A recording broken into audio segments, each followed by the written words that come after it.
This is Geek News Central. My name is Todd Cochran, coming to you from the new media production studio designed by Audimute.com in Coldwater, Michigan. The lead stories are: how did Huawei bring cheap telecommunications gear to the world?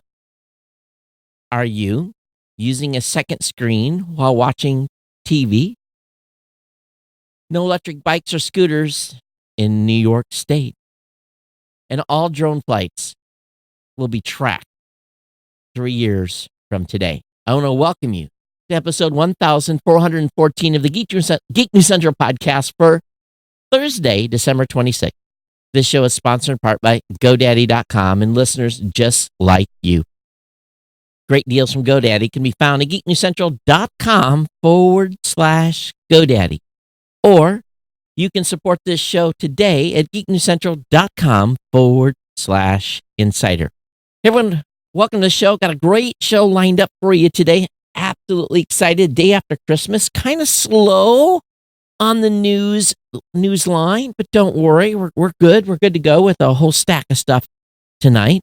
But if you're brand new and checking the show out for the very first time, or if you've just gotten a new device and you've happened upon the show, welcome to the Geek News Central podcast. We've got a partner site that goes along with this, our primary site at geeknewscentral.com. Get over to the website, get subscribed to the show. You can do that via Apple Podcasts, Google Podcasts, Spotify, TuneIn, Android, Stitcher, by email, or even an RSS feed. So get over there to Geek News Central, get subscribed to the show. That's what we want you to do. That's the main purpose. If you're listening right now and you're not subscribed and you're part of our family, make sure you get over there and do that. Now, of course, we are live tonight. We're at live.geeknewscentral.com. So you can join us on the live website, get on the chat room, or you can join us on Facebook or on YouTube.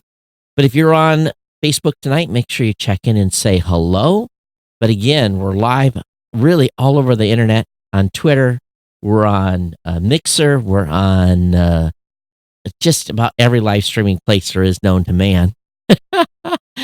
But anyway, hey, everyone, welcome to the show. We've got a great show lined up for you tonight.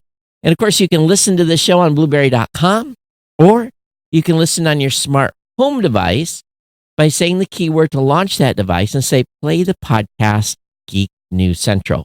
And that gets you up, gets you running, gets you started. And really, that will get you on that smart home device that everyone has in their home today. So really, there's no excuse to be able to listen to the show. And if you want to get engaged with our Ohana, really all you got to do is, there's several ways to connect with us. We've got a chat room at geeknews.chat. That's a Mastodon chat server. Or you can join our Slack family just by sending me an email. I'll tell you how to do that here in a second. Or you can join our Discord group. And the Discord group is linked in the show notes at geeknewscentral.com. Now, if you want to be part of the Slack channel, again, all you have to do is send me an email, geeknews@gmail.com, geeknews@gmail.com. I'll get you added to the Slack channel, or just drop me a line on Twitter @geeknews. And of course, you can follow me on Facebook just by searching for my name. Of course, we're all partnered up here. Lots of great partner shows. Again, these are all linked to geeknewscentral.com. We got the GNC Week in Review done by Kurt Corliss, the Gadget Professor with Mr. Don Bain, the Pro Gear site written by my team, the New Media Show hosted by myself, Mr. Rob Greenlee, and the Podcast Legend Show. And of course, you can pick up Ohana gear at cafepress.com/Ohana store. Now, this show is sponsored by the longest running continuous sponsor of a podcast, and that's our good friends at GoDaddy. As I talked about during the last show, we really need you guys to really consider stepping up. Now, Christmas is over, but we're headed into the new year.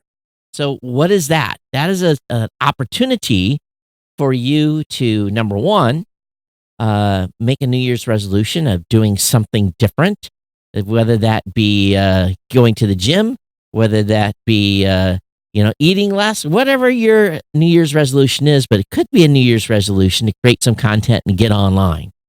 And whether it means starting a podcast or just doing a blog or doing a family diary, really, GoDaddy has all the tools and services that you would need so that you own what you put online. It's not stuck over on Facebook. It's not on Twitter.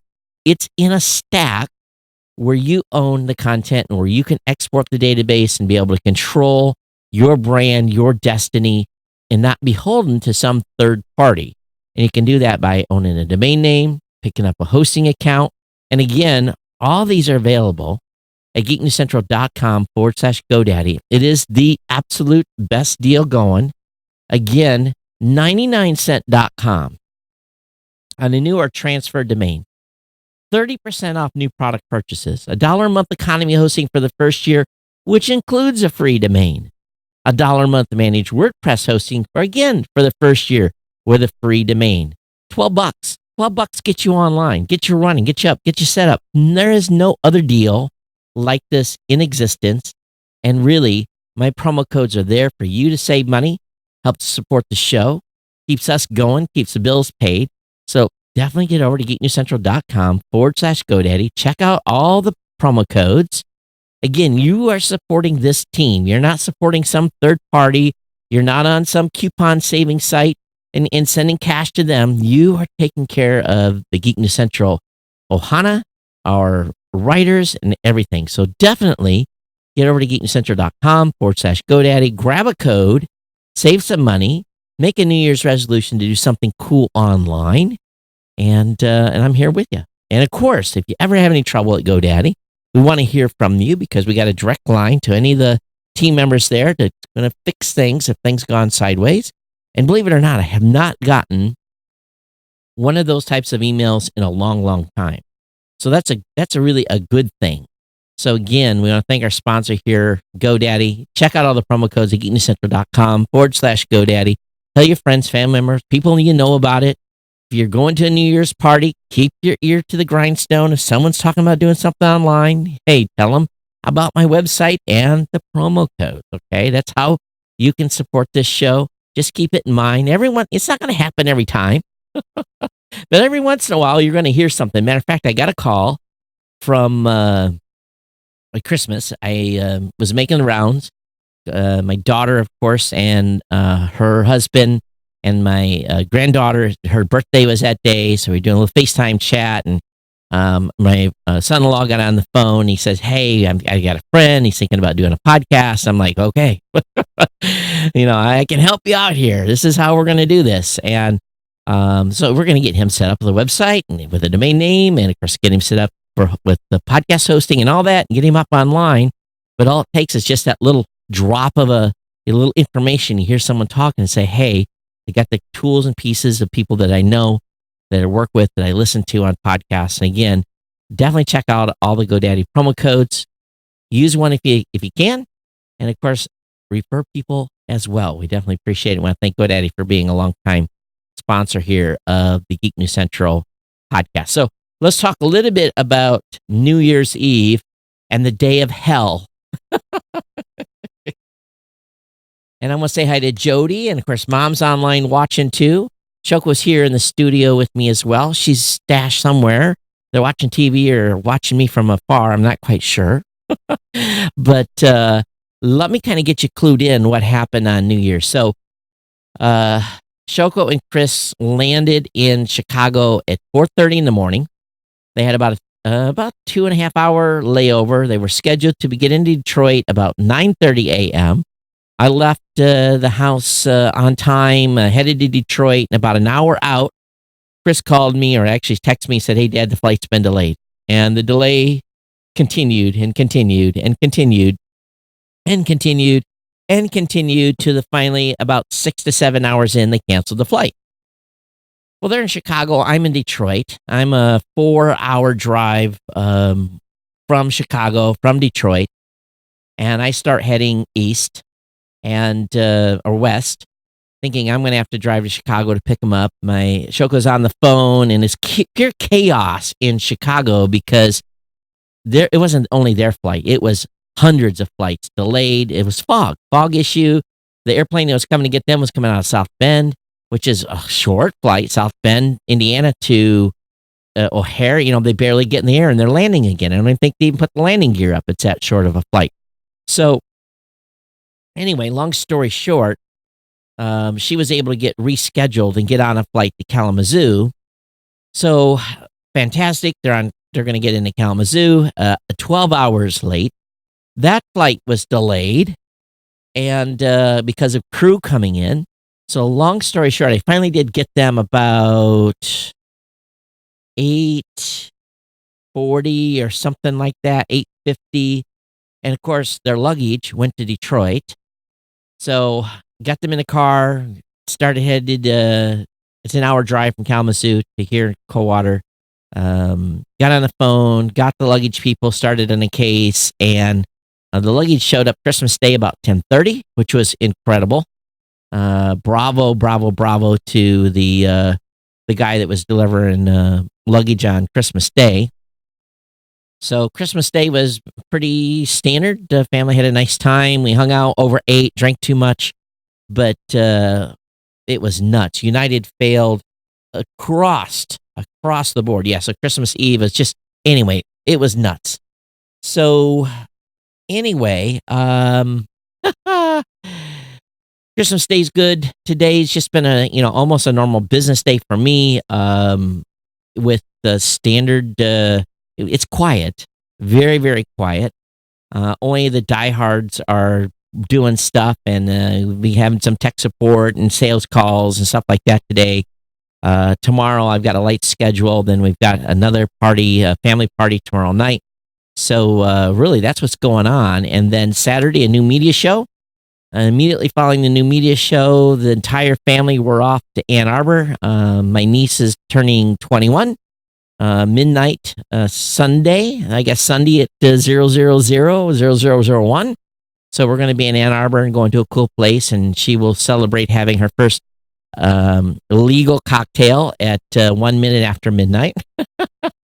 And we're going to take Chris up to see the University of Michigan campus, a little bit of that, and then drive around. We're not going to be able to see too much because it's pretty much closed down. Probably and stay in a hotel up there Saturday night, and then getting ready for New Year's. So that's what's going on. But of course, just as a reminder, the schedule for the show is going to remain the same.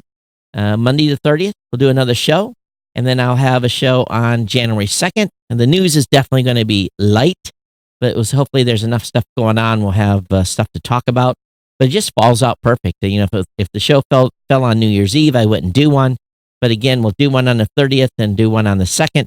And then on the 4th of January, I head out for Las Vegas for CES and really 8 days of pure hell. So anyway, that's what's going on. So let's go ahead and get in the stack. I got a whole bunch of stuff to talk to you tonight about. And again, if you are on Facebook and you haven't said hello, please do so. But there's a fascinating article that's on the Wall Street Journal that is talking about Huawei. Now, we know that Huawei has flooded the U.S. and other markets worldwide with ultra cheap telecommunication gear. Now, number one, they're in China. They have less money to pay employees. They stole all this tech. They stole the IP. So they have all this advantage, right? And they really haven't had to do a lot on their own to get to where they've got. Now they've had to do some amount of work, but let's be frank. In my personal opinion, Huawei has really kind of stole their way into the marketplace. In addition to that, they received as much as $75 billion in tax breaks, financing, and cheap resources from the Chinese government. Now think about this. Think about if the U.S. government had given Cisco $75 billion in tax breaks, how it could compete. Now, Cisco still has to innovate. They still have to design. There's all kinds of stuff that they would still be behind the curve. But Huawei, because they're in China and getting all this financial assistance and state support, again, I say state support, it's no wonder they've been able to come in and be as cheap as they had. Now, why would the Chinese government give a company that's in the telecommunications field as much as $75 billion in state support? Again, they grew from a little known vendor to the world's largest telecom equipment company. This $75 billion helped them offer generous financing terms and undercut rivals by 30%. Now Huawei is vying to be the next generation 5G telecom network. Now, financial support for favored firms and industry is not uncommon in China. It happens all the time. But you got to remember why they are in the position that they are and why United States-based companies are having a very hard time competing with them. And then on top of the other situations with the concern about cybersecurity, and the Chinese government is giving them $75 billion in tax incentive. Who's not to say that Chinese rep said, hey, by the way, could we, have some back doors into your code? Could you make your equipment so that we could pilfer into those? And in a time of war or a time of conflict or time of something that's going on, flip a switch and shut down the U.S. telecommunications network.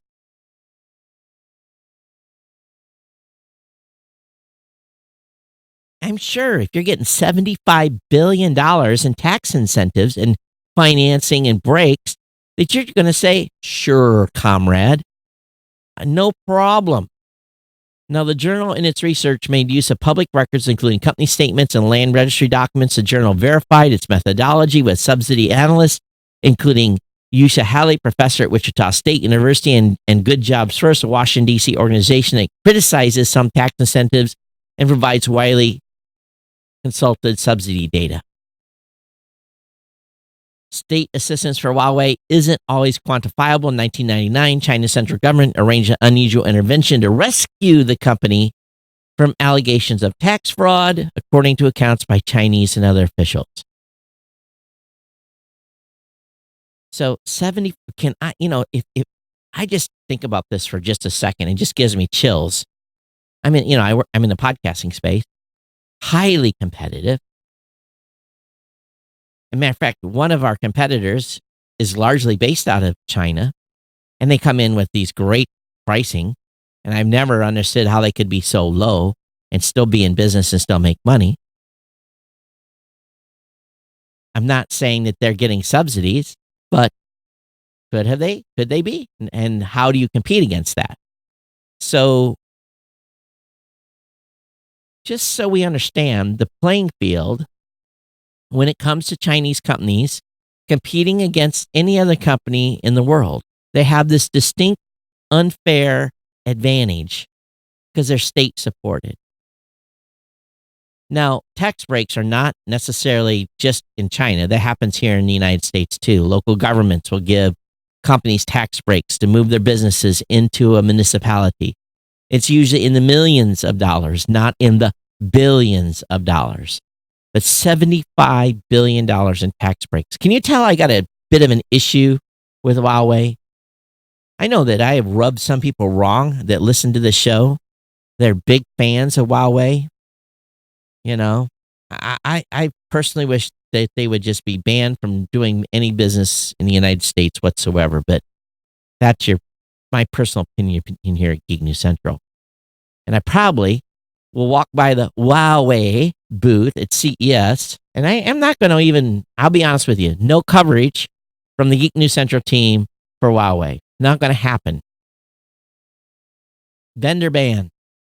There's another vendor that might be banned too, depending on how they treat me when I walk into their booth again this year. And it starts with an S, and it's not Sony. So we'll see. But just makes you go, just a little bit. Hey, Dan, thanks for watching the show live. Appreciate it. So this next question I want to ask all of you is pretty straightforward. How many of you are using a second screen while watching TV? In other words, do you have your phone or a tablet opened up where you're watching a television show? A study says 88% of Americans use a second screen. And I don't specifically use a second screen to participate in any research of looking up what stuff is happening during a show or texting other people that I'm watching a show, but apparently many of you do. Many of you do send messages to friends and family members and saying, "Hey, I'm watching this episode of such and such, and are you watching this at the same time?" I guess that's why they have watch parties on Facebook. But oftentimes I just want to veg out. If I'm watching some television show, I want to put the other device down. I want to absorb what I'm listening to, and I don't want to be bothered. I don't want a social experience. Some of you, I guess, want a social experience. How many of you doing that? 88% of you using a second screen. This, I personally love. I've been in all these cities, traveling all this summer, everywhere and anywhere. And everywhere I go, I see scooters and these electric bikes, a disarray, laying in ditches, laying in streams, piled amongst trash, laid up against fences, walls, never in the racks that are intended for them. But Governor Cuomo today in New York vetoed a bill that overwhelmingly passed both their House and Senate in New York by, huge margins, 137-4 and 56-6. And he vetoed it and said, "Nope, we're not going to allow these electric bikes and scooters to be in the state of New York." Now, do those? I don't know the rules. Most states can go and say, "Okay, you veto," just like the president. If he vetoes something, 3/4 majority can override the veto, and it becomes law regardless of the president's veto. So, is the same rules apply? What are the rules in New York? I'm not a New York State citizen, and every state is a little bit different. But is this kill it? And but I really think that more cities should actually be banning these things. I know some of you love them. You really do. I know you do. And many of them are very responsible. You put them back in the rack. You write them so that you're not running into people on the street. You're doing the responsible thing. But that's like 10% of people. The rest of people are outright idiots, writing them while they're drunk. And I think one thing that San Antonio did was they banned the use of them after a certain time in the evening, which makes sense. But they've actually had deaths down in San Antonio because of people getting run into by scooters and so forth. So good on the ban in New York. Can you imagine? Think about Manhattan. If you've ever been in Manhattan and walked the streets in Manhattan, it's already chaos. It's already this mass of people. And then you put scooters. Now, bicycles, they ride the street. There's no issue with people riding bikes. And there's people riding electric skateboards on the street. But, those are folks that are, that's their equipment. They're not going to put it someplace and just dump it. But you have rentals and they just get thrown everywhere. So I can imagine this just being cut loose for the public in New York, in New York City specifically. It'd be chaos. Next up, a new rule would make it possible to track and identify nearly all drones flying in the United States. This new rule is going to require the implementation of a remote ID system to identify and track drones in real time. This rule has been in the works for a long time. And FAA has said today that under the rules, and again, I don't know all the rules that's going to apply here, but the FAA expects all eligible drones to be in compliance with this within 3 years. And apparently, this is a milestone for commercial delivery. So I'm sure they're all for it and they'll be registering their drones. But what about the little hobbyists?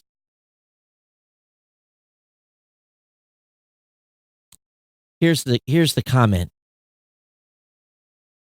This is an important building block in the unmanned traffic management ecosystem, the rules read. All UAS, unmanned aircraft systems operating in the airspace of the United States, with very few exceptions, would be subject to the requirement of this rule.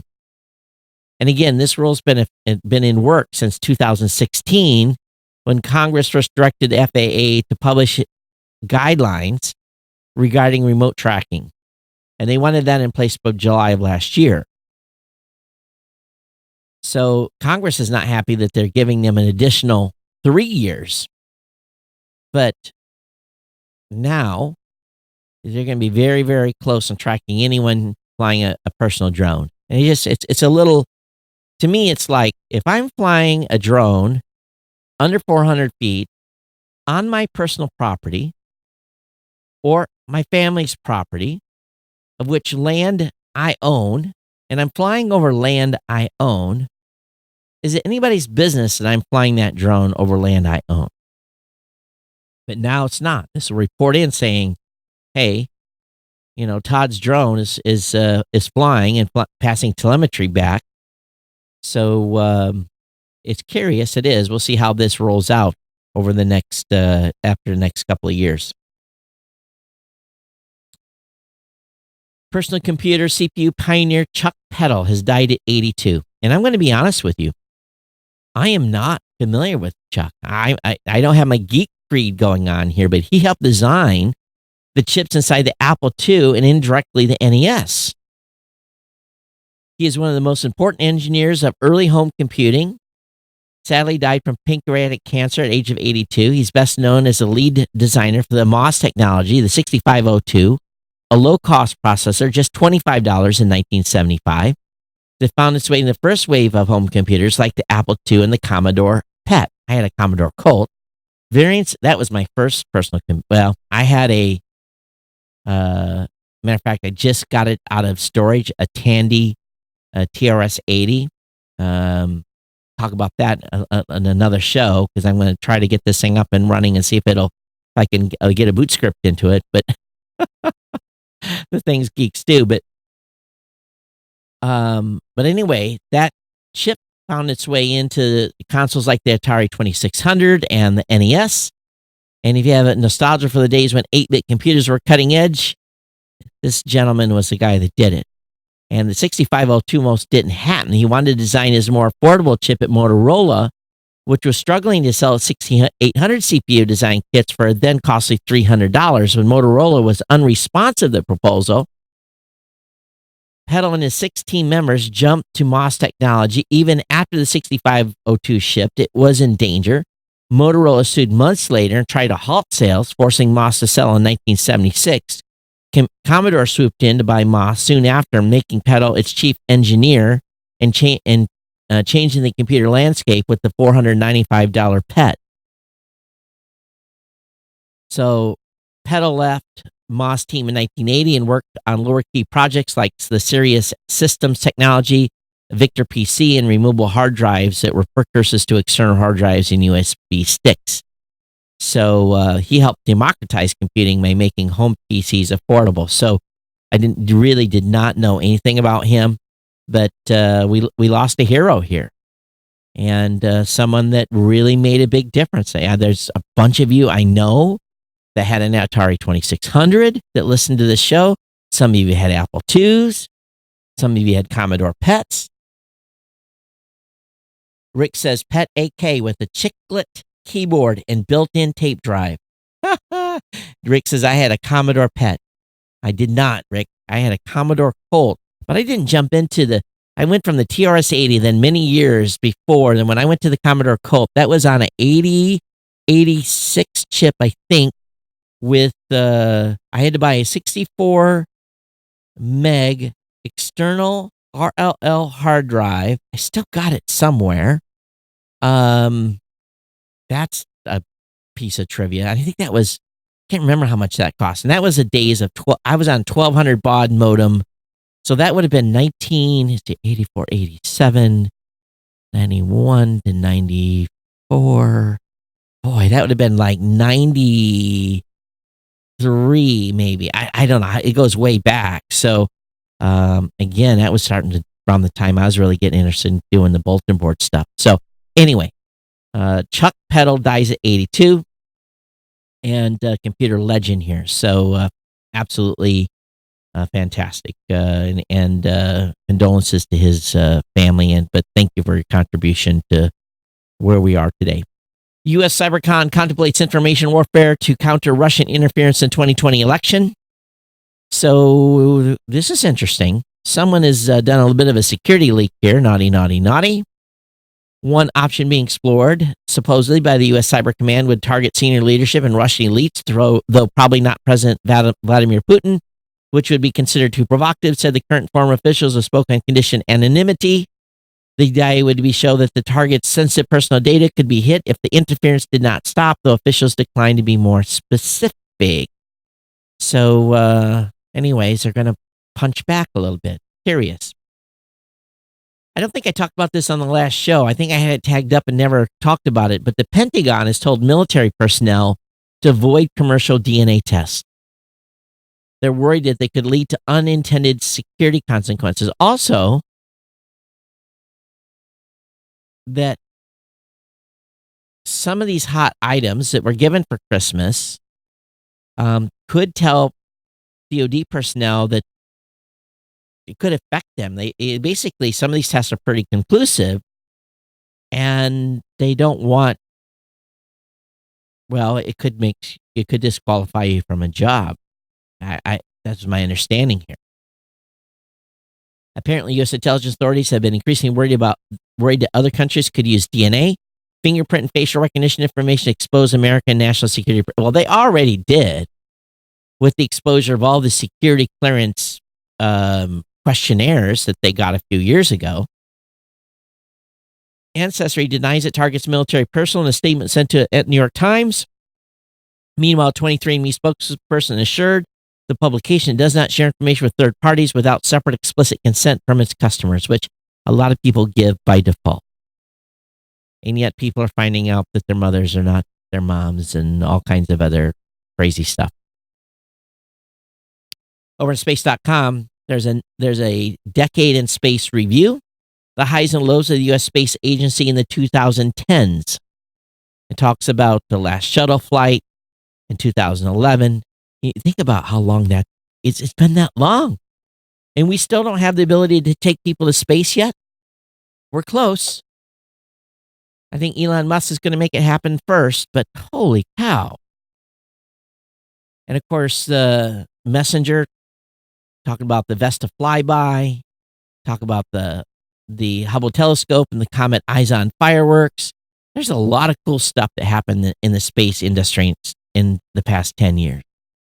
You know, battles for budgets. President Obama canceling the back to moon money, and then President Trump putting it back in place, and it's just ping pong back with budgets. But anyway, very very cool stuff. Link will be up in the show notes for you to review.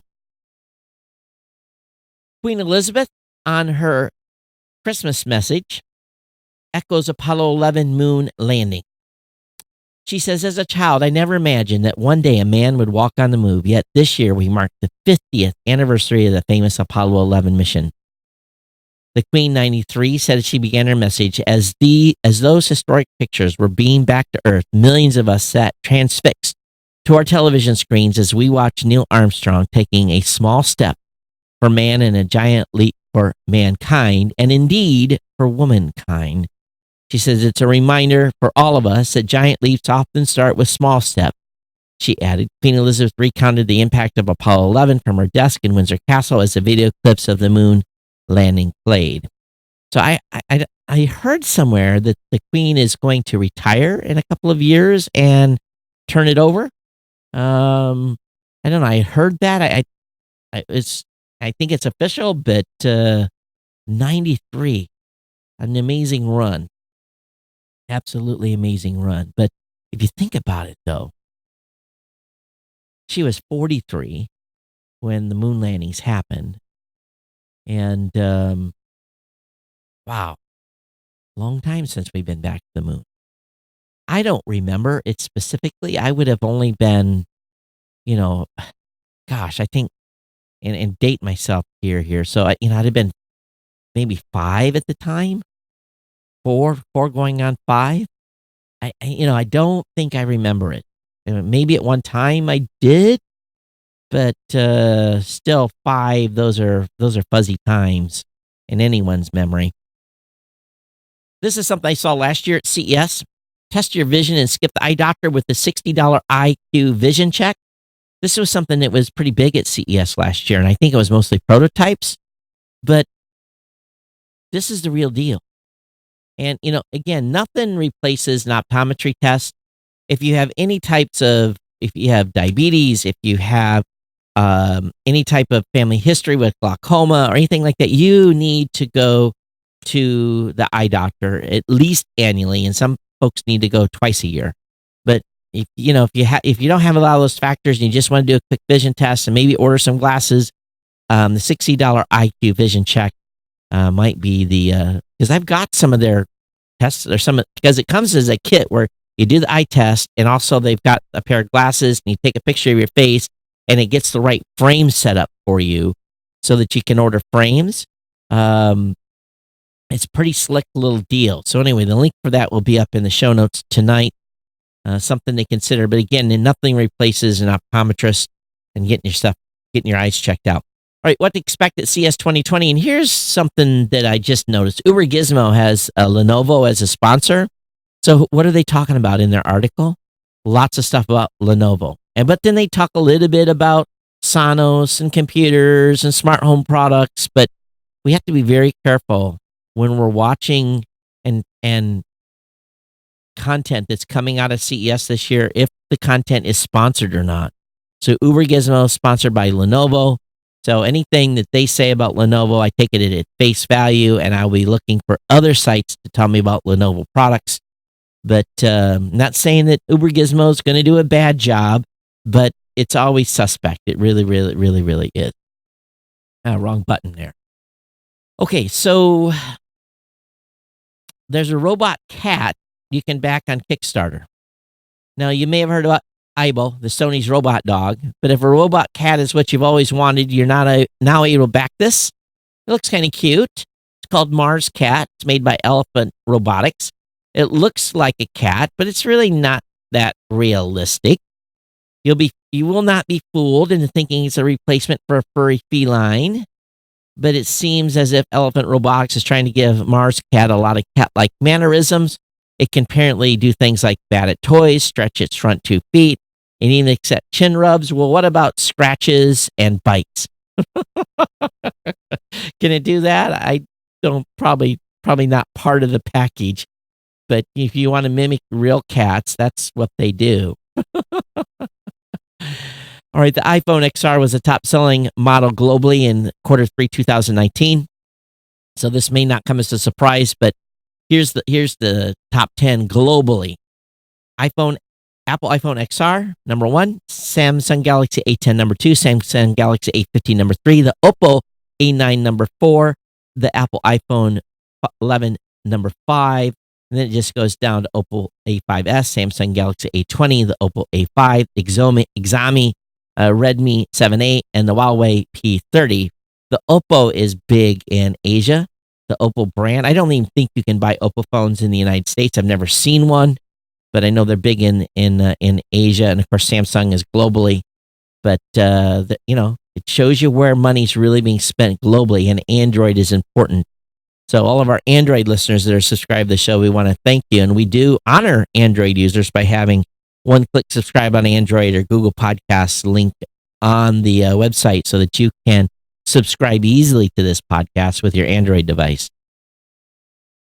Samsung may name its next flagship the Galaxy S20. Well, I would not be surprised because 2020 is right around the corner. So a good rumor. Now, all of us have thought about stocks that we wanted to buy, right? We talked about recently some stocks that were under consideration that was probably a good bet. Netflix, if you bought Netflix, if you were smart enough to buy Netflix when it joined the S&P 500 in 2010, your investment, if you could have had $1 million to invest on Netflix in 2010, that stock today would be worth 43 million, or a dollar, it would be worth 43. This is the best performing stock in the past 10 years. That's a 4,181% return as of Friday's close. It beats all current members of S&P 500. Again, they replaced the New York Times. The index as a whole is up 189% over the past 10 years. So anyway, Netflix, the stock of the decade. If we would only, we just never know. But I don't even remember what the price of Netflix was in 2010, if the average Joe could have even afforded to bought it back then. But my, you just, gosh, what you do not know, right? Comcast supposedly advanced talks to buy free TV service Xumo, Xumo. I guess that's how it's pronounced, Xumo. Deal would help cable giant digital ambitions as it prepares to launch its own video streaming service. The two talks between the two companies are exclusive. It's possible that negotiations could break down. Financial terms of the prospective deal are not available, but this is a rumor that's being put up by the Wall Street Journal. So we'll see where that goes. Russia, they have created their own intranet. So Russia's ramped up its balkanization of its technology and infrastructure the past few months. It governs sovereign internet law, which allows content to be blocked in an emergency situation, took effect in November. President Vladimir Putin recently signed a law that bans the sale of devices without pre-installed Russian apps, probably spy app. Today, Russia's Ministry of Communication announced that it successfully tested a countrywide alternative to the internet. In other words, the Great Firewall of Russia is upon us. We already know that China, Iran, and Saudi Arabia already have great firewalls. We'll be adding Russia to this. It's their firewalls nickname Runet. Ruin it. RUNET. Ruin it. It's actually Runet, but I'm going to call it Ruin it. They're ruining the internet. Oh, man. So anyway, and in making very difficult for even VPNs to breach their great Russian firewall.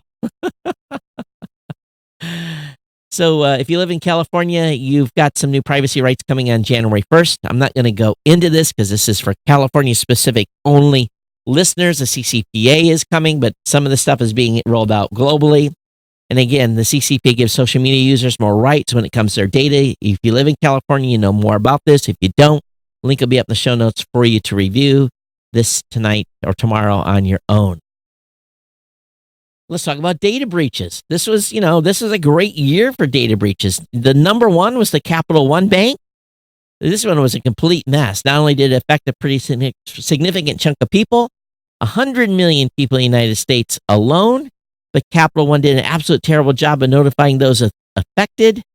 No credit card accounts or login credentials compromised, but over 99% of Social Security numbers were not compromised. But they did have a huge amount of credit card issues and a whole bunch of stuff.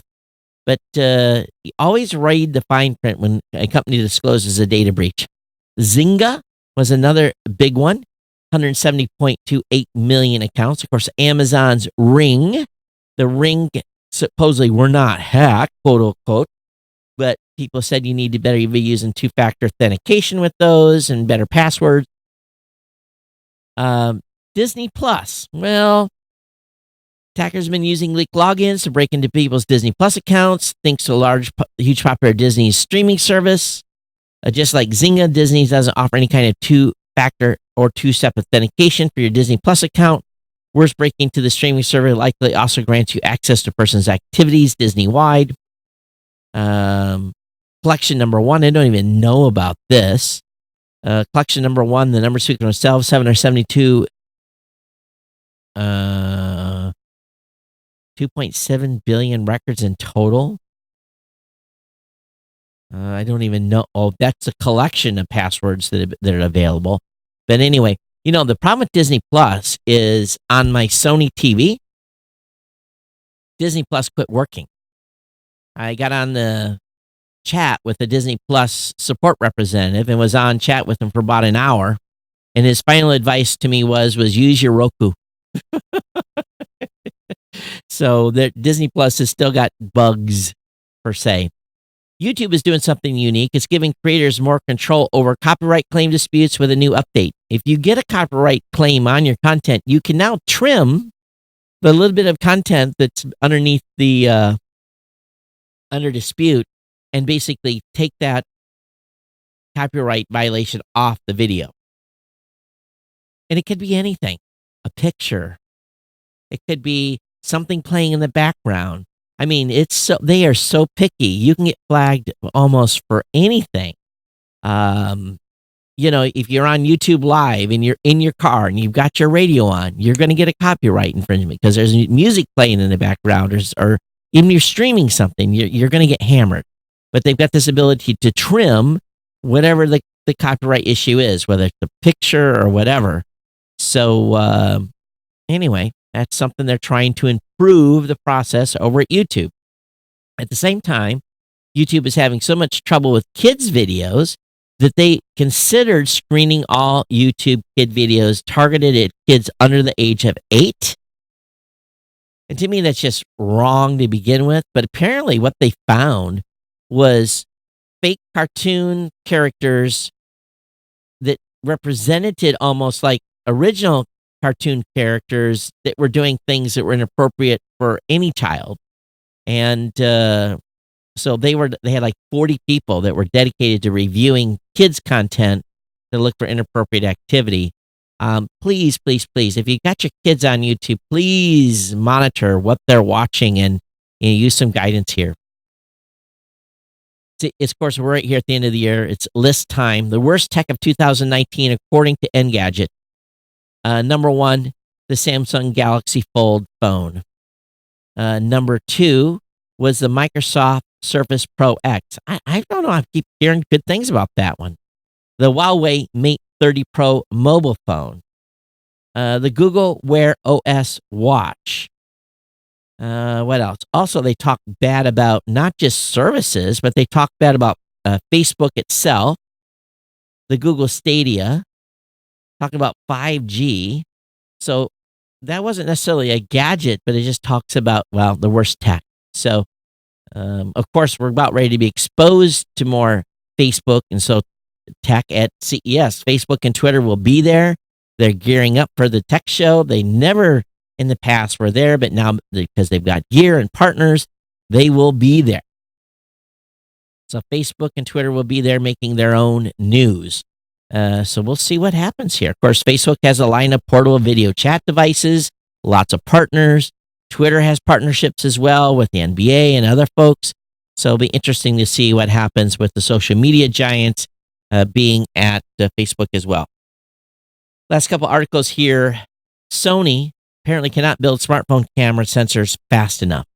That's despite running its plants 24/7 over the holidays. Sony is struggling to keep up with demand for its image sensors. And the largest manufacturer controls over 50% of the market by revenue, supplies all of the camera sensors found in modern iPhones. This means, for example, the company sells 12 megapixel sensors for each iPhone 11 Pro that Apple makes. For the second year running, Sony has been operating its chip factories 24/7 over the holidays, and it still can't keep up. And Sony's poured money in increasing its capacity and building a new factory. The schedule opened 2021. So this is a good thing for Sony. And they are on top of their game here. And, it's good to hear Sony get a win because so many Japanese companies have gotten so beat up over the years. It's nice to hear a division of them that's obviously is potentially making a lot of cash. Now, what did you think people were searching for on Google in 2019? What do you think the top searches were? This is interesting. People love cricket. Yes. The World Cup, Cricket World Cup. because the top searches really invoke a lot of cricket searches. India versus South Africa, Cameron Boyce, Copa America, Bangladesh versus India, iPhone 11, Game of Thrones, Avengers Endgame, Joker, Notre Dame, ICC Cricket World Cup. So at least 1, 2, 3, maybe 4 of the top 10 searches of 2019 were devoted to cricket. So no NFL, no NBA, no none of that. Not soccer, or for those of you overseas called football. No, it wasn't. It was about cricket. Yeah, I'd have never guessed, to be frank with you. I really wouldn't. So, also, there's a great article on. It's a new. I picked this up versus using a different site. It's basically the State of the Stream 2019 Platform Wars, the new king of streaming, most watched games, and more, and talks about what's being streamed online, and Twitch is being nibbled away by YouTube Gaming and Facebook Gaming and Mixer. Twitch still owns 75 and 73% of the market, respectively. But every platform grew this year in overall size. Twitch's year-over-year growth was 20%, YouTube Gaming 16%, Facebook Gaming was new on the scene 210%, Mixer 149%, and then it just talks about what was really watched: Fortnite, League of Legends, just chatting. No, wait a minute. 2019, League of Legends #1. Of course, my son plays League of Legends. Drives me crazy. I call him Legend. Fortnite, just chatting, Grand Theft Auto 5, Dota 2, Counter-Strike Global Offensive, World of Warcraft, Apex Legends, Overwatch, Hearthstone. Now listen to this. How many hours do you think those top 10 were watched? How many hours were watched on those games alone? 5,038,728,503 hours lost, gone forever, never to be recovered by people watching. League of Legends alone was 990 million hours.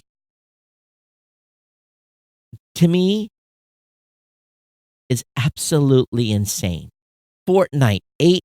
I have never watched, not a single minute have I watched a League of Legends, Fortnite, any type of gaming ever. I've not watched a single minute of streaming. And I'm sure there's some of you that are the same way, but it tells me that 990 million hours of people were just watching other people play League of Legends. What have we become? What have we become? All right, that's going to wrap up the show here, day after Christmas. I hope everyone had a great holiday with their family and friends. I know that everyone probably ate too much, but, lazy getting back into the swing of things. Of course, another holiday coming up midweek next week, but I'll be back with you on Monday for another edition of the Geek News Central podcast. It's been my pleasure to bring you the show today, even though we had a tight time to try to get any content out. 53 minutes, not bad for a light news day. I hope those of you that were watching the live stream, thanks for being here. We still got a few people on. I want to thank Rick, Dan, and everyone else to checked in on the live stream today. We definitely appreciate it. I was actually going to go over and look over on YouTube and see if anyone said hello over there. Nope. But we had a lot of people watching on Twitter and Mixer, on Twitch as well. So everyone, thanks for being here. Thanks for being part of the Geek News Central family. Before I go, oh my gosh, I almost forgot the most important thing. I got a great email from Ken. This is awesome. So Ken said, "Hey, Todd, I'm a long-time listener. I used to listen to the show in the early days, but left for a while and then came back after a few years. The reason I left for a while was I was big into Linux back in the day, and I wanted to listen to more shows about that subject, but as time passed, my enthusiasm for it waned a bit. So I eventually decided I wanted to expand my shows, so I started listening again. I'm still a Linux user, but I'm just not that in-depth into it anymore and like to hear about tech news in general, and your show gives me that. Anyway, just sharing a little bit because I know you like to know why people have left and then come back. Absolutely. And if you're in that category like Ken, who's left and come back, or some people have come and left and come and left and come and left. Especially, we want Sal, are you still out there in New York? We want to hear from you. But anyway, he said in your last show, you asked for some suggestions for some sci-fi books. And I thought I would send you 3 latest books that I like. Now, Ken, you hit the jackpot because I haven't read any of these. I like the hard sci-fi books, mostly the space opera types. Me too. I don't know how you read your books, but all of these are Kindle versions. Me too. And all of these books are series that depict epic space battles across galactic empires. Fantastic. Hole in one. My first one, and the one I'm currently reading, is called Interstellar Wars: The Pike Chronicle.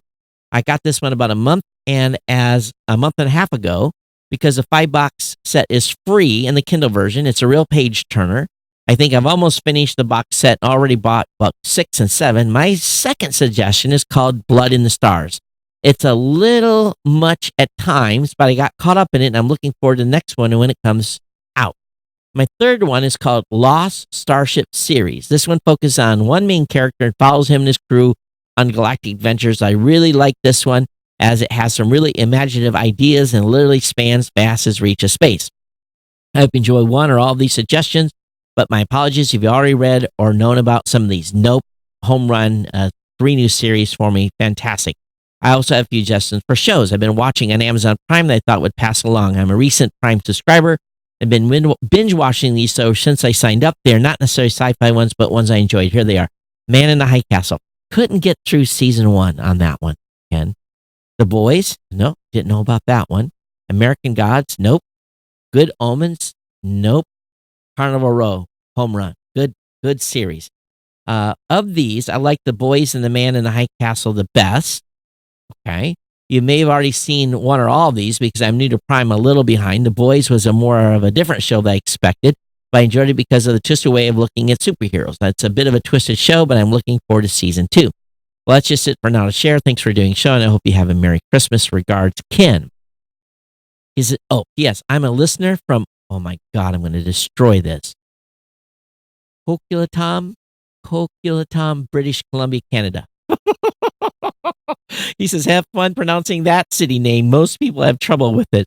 Coquitlam, British Columbia. British Columbia, Canada. I'm good with that, but that's a big area.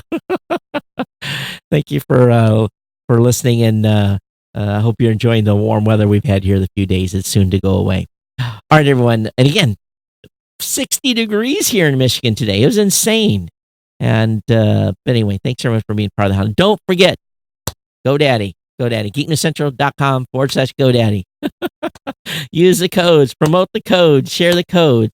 And if you don't do that, come on down and become a Geek News Central insider. We need you. Start at $2 a month, 6.7 cents a day. If I'm not worth that, unsubscribe.